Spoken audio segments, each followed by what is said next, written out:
একটু খেয়াল করে দেখেন, এখনকার বিশ্বে যত অন্যায় হচ্ছে ম্যাক্সিমাম পাপ হচ্ছে পেটের কারণে। পেট যখন আদম আলাইহিস সালামকে তৈরি করে রাখা হয়েছে, সৃষ্টি করে রাখা হয়েছে, ইবলিস এর চারপাশে রাউন্ড দিচ্ছিল, তাওয়াফ করছিল, তাওয়াফ। এবং মানব শরীরের এবং মানব মস্তিষ্কের, মননের দুর্বল পয়েন্টগুলো সে ফাইন্ড আউট করছিল। কারণ সে কিন্তু অনেক জ্ঞানী ছিল, সে কিন্তু প্রচণ্ড জ্ঞানী ছিল।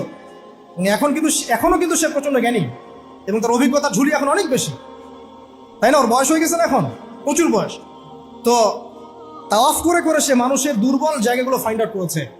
একটা হচ্ছে পেট, একটা প্রবৃত্তি, একটা হচ্ছে নারীর প্রতি আসক্তি, ঠিক আছে, একটা ক্ষমতার লোভ, একটা চিরস্থায়িত্বের লোভ। এগুলো হচ্ছে মানুষের দুর্বল জায়গা। ইবলিস এগুলো ফাইন্ড আউট করে ওইভাবে চাল দিয়েছে। কথা বুঝতে পারছেন? একটু খেয়াল করে দেখেন, এখনকার বিশ্বে যত অন্যায় হচ্ছে ম্যাক্সিমাম পাপ হচ্ছে পেটের কারণে। পেট সুদ খায় কেন? পেটের কারণে। ঘুষ খায় কেন? পেটের কারণে।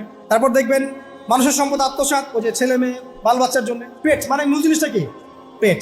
এবং চিরস্থায়িত্ব, ক্ষমতার দাপট আর প্রবৃত্তির দাসত্ব, এগুলো হচ্ছে মানুষের সবচেয়ে দুর্বল পয়েন্ট।